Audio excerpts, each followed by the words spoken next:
Presiden atau Wakil Presiden ke-10 dan ke-12 Yusuf Kala memuji langkah Presiden terpilih untuk merangkul elit dan partai politik usai gelaran Pilpres 2024. Namun, JK mengingatkan pentingnya partai politik yang berperan menjadi oposisi untuk mengontrol jalannya pemerintahan. Tapi bagaimana perlu juga ada posisi supaya ada mengoreksi. Tapi perlu juga pemahaman. Seperti saya katakan, politik memang semua masalah.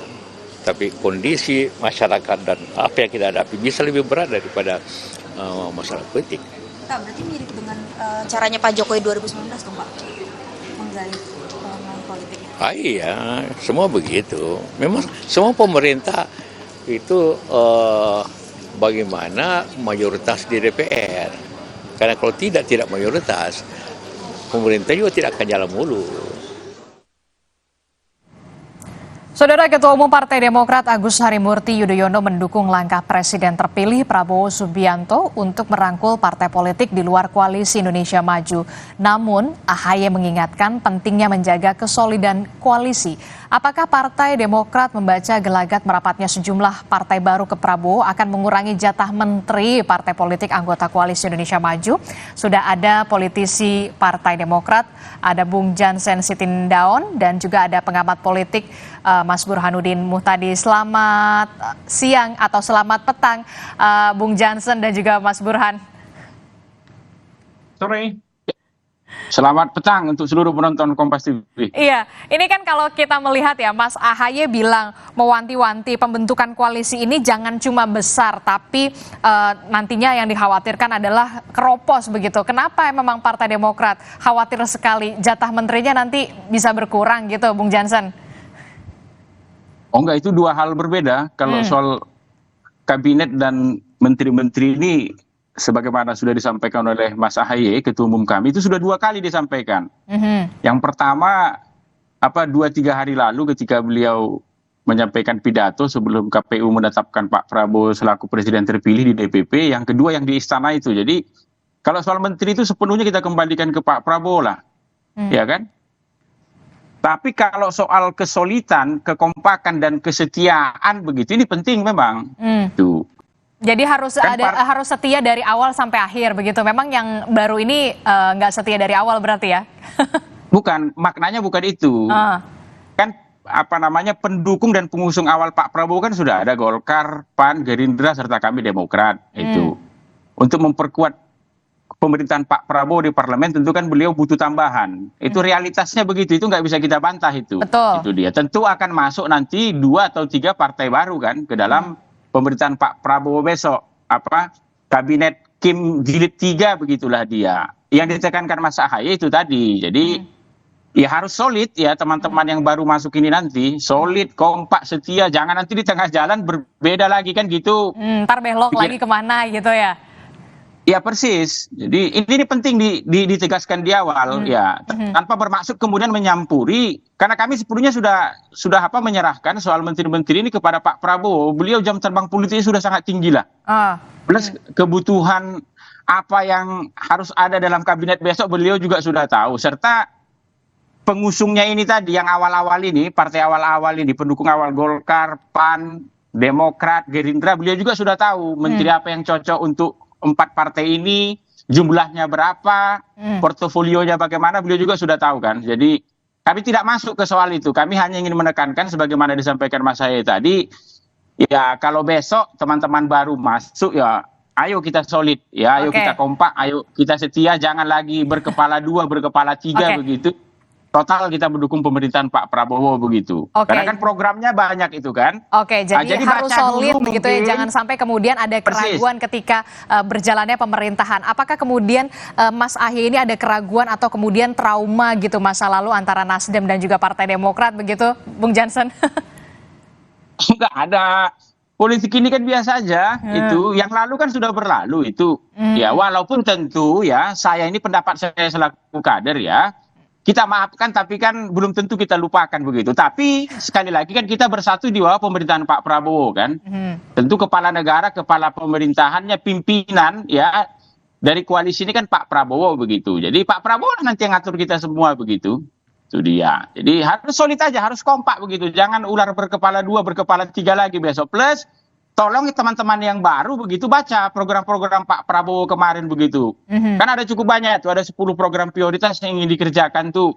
Semoga kita punya pemahaman yang sama untuk kemudian mensukseskan 10 program itu begitu. Sehingga kemudian 1-2 tahun pertama pemerintahan Pak Prabowo ini hasilnya sudah bisa terasa kan. Oke. Janji-janji Pak Prabowo itu sudah bisa ditunaikan ke para pemilih begitu. Oke, Mas Burhan, Anda menangkapnya seperti apa pernyataan dari Mas AHY ini? Jangan sampai kemudian koalisi ini hanya besar tapi keropos di dalam. Apakah ini Anda membacanya bentuk dari penolakan secara halus atau keraguan-raguan begitu dengan adanya Nasdem dan juga PKB masuk ke koalisi Prabowo Gibran, Mas Burhan? Yang pertama tentu mengingatkan ya bahwa konstruksi koalisi tidak hanya mengandalkan pada jumlah atau size, tetapi juga pada soliditas. Kalau misalnya jumlahnya besar tetapi keropos, itu secara politik juga tidak positif kan buat pemerintahan Prabowo Gibran nanti. Karena bagaimanapun konstruksi koalisi selain minimum itu jumlahnya tidak boleh kurang dari 50%, tetapi mereka harus solid, samikna wa ta'nah terhadap keputusan koalisi. Anda membacanya Mas AHY ini masih ragu dengan antara Nasdem dan juga PKB ini bakal solid sampai nanti 5 tahun mendatang? Tentu tidak bisa disalahkan ya kalau ada pihak yang membaca atau mengasumsikan seperti itu, apalagi kita tahu bahwa Nasdem pernah punya pengalaman dengan Partai Demokrat terkait dengan koalisi perubahan, gagal untuk memutuskan mendukung Mas Anies untuk digandeng bersama Mas AHY, dan kita tahu aktornya adalah Surya Paloh yang saat itu kemudian menggandeng PKB sebagai mitra koalisi barunya. Jadi tidak bisa disalahkan, tetapi lagi-lagi substansinya itu benar apa yang disampaikan oleh Mas AHY.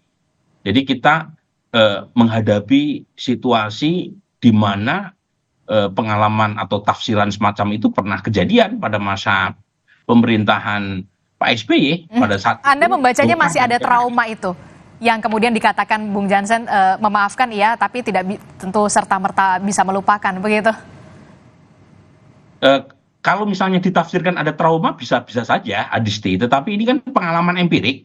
Kita menghadapi situasi koalisi multipartai ekstrim, di mana dalam koalisi presidensial dengan konstruksi multipartai, itu partai-partai bebas dan sadansi kalau istilahnya Ibu Mega kesana kemari, tanpa diikat dengan belenggu ideologis yang kuat, dan itu yang menjelaskan mengapa perilaku elit politik kita begitu mudah untuk pindah ke hati. Oke, Mas Burhan, jadi kalau kemudian wajar nggak sih kemudian Mas AHY begitu dalam tanda kutip Partai Demokrat merasa terancam begitu dengan adanya 2 partai baru yang kemudian masuk ke dalam koalisi Prabowo Gibran ini akan mengancam jatah kursi menteri yang kemudian semakin sedikit untuk Partai Demokrat? Jangan dijawab dulu, Bung Jansen dan juga Mas Burhan, tetaplah bersama kami di Kompas Petang.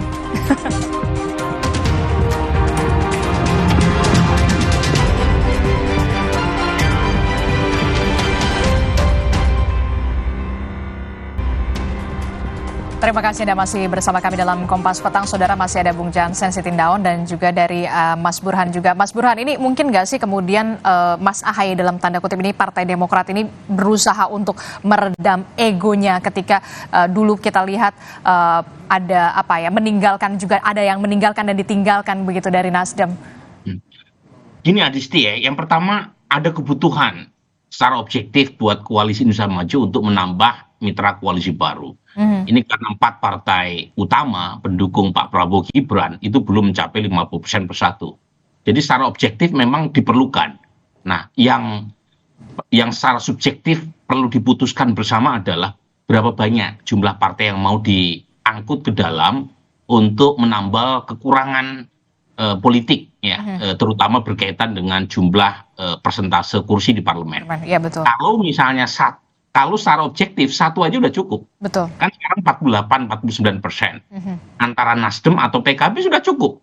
Tetapi kan sepertinya ada perbedaan. Pak Prabowo ada tendensi untuk menarik sebanyak mungkin kekuatan partai ke dalam. Mhm. Nah, kalau sudah berapa banyak jumlah partai yang diajak, itu bukan lagi diskusi secara objektif, dalam pengertian kebutuhan objektifnya cuma satu partai saja kok. Nggak perlu banyak-banyak. Dan itu penting juga buat mendewasakan sistem demokrasi kita, agar jangan seluruh kekuatan dibawa ke dalam. Karena power sharing itu bukan hanya menimbulkan persoalan terkait dengan manajemen koalisi. Karena kalau misalnya power sharingnya dengan menarik mitra koalisi baru itu mengurangi porsi yang sebelumnya disediakan buat partai pendukung utamanya waktu pilpres, tentu akan jadi masalah.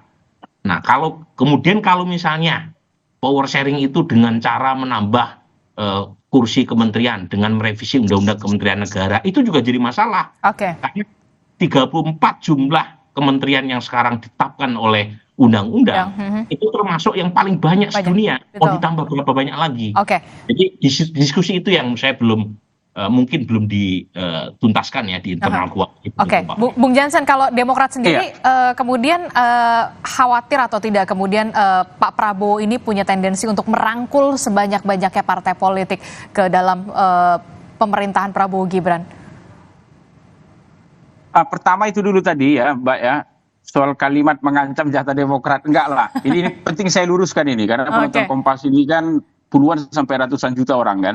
Jadi jangan dipikir kemudian pernyataan ketua umum kami tadi itu kaitannya dengan soal mengancam jatah Demokrat. Sekali lagi kami tegaskan, ya, soal mengangkat-angkat menteri itu kita serahkan sepenuhnya kepada Pak Prabowo. Jam terbang beliau di politik ini sudah lebih dari cukup untuk mengetahui apa kebutuhan untuk pemerintahannya besok kan. Plus untuk kami partai-partai yang sejak awal mengusung beliau, ya, beliau juga sudah tahu itu berapa Partai Demokrat dapat berapa, Gerindra berapa, Golkar berapa, begitu. Sedikit pun kami nggak ragu untuk soal itu. Jadi yang kedua itu tadi, kalau pertanyaan Mbak tadi kan bagaimana kalau Pak Prabowo mengajak banyak partai? Kita serahkan kepada Pak Prabowo itu. Nggak ada masalah. Jadi kalau iya, jadi kita ini beruntung sebenarnya di Indonesia ini. Kalau kita ingin studi komparasi sedikit begitu, biar publik juga bisa melihat secara terang benderang. Presiden terpilih itu kan di April ini sudah diputuskan itu. Berarti beliau punya waktu 4-5 bulan ke depan ini untuk menyusun koalisinya sebelum nanti tanggal 20 Oktober dilantik, begitulah. Contoh lihatlah di Belanda misalnya. Sekarang Belanda itu Perdana Menterinya itu acting. Sementara karena bulan Juli kemarin Mark Rutte itu mundur. Perdana Menteri yang kemarin. Jadi sudah 200 hari lebih ini ya Partai VVD, Partai Rakyat untuk Kebebasan dan Demokrasi di Belanda itu belum berhasil membentuk koalisi. Di bawah ketuanya yang baru, Dylan Yesil-Gilfos itu dia. Jadi poin Anda nggak ada masalah soal itu. Kalau misalkan persis. Pak Prabowo. Jadi kita ini beruntung secara timeline kita begitu. Kan ada orang mengatakan, kok aneh demokrasi kita ini ya, presiden udah ditetapkan di bulan April, contoh seperti saat ini ya, sudah diputuskan baru dilantik 5-6 bulan lagi. Malahan ini bagus untuk demokrasi kita karena presiden terpilih itu punya kesempatan untuk menyusun koalisinya, termasuk untuk menyusun kabinetnya. Sehingga nanti ketika tanggal 20 Oktober dia dilantik, itu udah langsung bisa jalan begitu. Coba bandingkan misalnya dengan negara lain. Di Denmark kemarin juga begitu. Hampir 250 hari. Itu kabinet nggak bisa dibentuk, pemerintahan nggak bisa dibentuk begitu dia. Itu makanya mari kita dukung Pak Prabowo begitu. Apapun yang beliau lakukan hari ini, Partai Demokrat sepenuhnya mendukung begitu. Penting tanggal 20 Oktober nanti Pak Prabowo dilantik dia siang begitu, besoknya sudah bisa langsung kerja untuk Indonesia gitu. Tapi Anda nggak Partai Demokrat kemudian tidak merasa takut begitu jatah kursinya juga kemudian terbagi begitu dari Nasdem dan juga PKB. Kalau kita lihat kan PKB itu sudah menempati posisi Menteri Agama, Menteri Tenaga Kerja, sementara untuk dari Nasdem itu biasanya di Menkominfo begitu. Itu saya katakan tadi kan ini kan ada 4 partai yang sejak awal mengusung Pak Prabowo itu dia. Bukan ingin membedakan dengan partai lain lah. Jadi kalau ibarat saham kami di sini ini blue chip lah ini saham tertinggi lah ini. Kalau ibarat di dunia usaha begitu, kami ini adalah kreditor preferen, bukan konkuren begitu dia. Itu makanya selaku partai pendukung utama Pak Prabowo sejak awal, kami mendukung apa yang beliau lakukan sekarang begitu, tanpa perlu takut kemudian seperti bahasa media hari ini, ini akan mengancam jatah Demokrat, jatah Golkar, jatah Gerindra, jatah PAN dan lain-lain begitu. Jauh pikiran kami dari itu. Kami sepenuhnya sudah tahu Pak Prabowo akan buat apa yang terbaik begitu dia. Oke, Mas Burhan, Anda melihat ada kekhawatiran nggak ketika nanti Pak Prabowo kemudian merangkul selain Nasdem dan juga PKB? Begini ya, lagi-lagi dalam politik itu ada semacam konsensus yang dipegang oleh para elit. Misalnya dalam konteks power sharing. Pertama ukurannya adalah saham atau iuran elektoral yang dikeluarkan oleh masing-masing partai dalam mendukung cawapres terpilih. Ukurannya apakah mereka terlibat dari awal dalam proses pembentukan koalisi pilpres. Karena kan ada juga partai yang bergabung setelah pilpres selesai, setelah 100% tahu capres yang mereka usung kalah. Dan itu pengalaman sejak menit pertama pilpres dilakukan tahun 2004. Yang kedua, itu ukurannya adalah berapa jumlah kursi yang dimiliki oleh masing-masing partai pendukung pemerintah. Itu bagian dari semacam kearifan para elit untuk menghitung berapa banyak kursi yang diperoleh proporsional sesuai dengan kekuatan mereka di parlemen. Karena begini, karena dalam konteks setelah pilpres, itu kan bukan semata-mata pilpres, bukan semata-mata winning the election, karena itu sudah selesai, tapi proses governability. Jadi governability itu relasi eksekutif dengan legislatif penting. Jadi kalau misalnya partai tadi punya kursi banyak di parlemen, itu biasanya juga disesuaikan dengan akomodasi proporsional dengan jumlah kekuatan. Jadi harus proporsional begitu, dan kita yakin kemudian soal kursi menteri siapa-siapa saja yang kemudian ada di posisi itu adalah hak prerogatif dari Presiden. Terima kasih Mas Burhan, Bung Jansen dari Partai Demokrat telah bergabung bersama kami di Kompas Petang. Sehat-sehat selalu, Bapak-bapak. Terima kasih. Hidup Indonesia. Oke, terima kasih.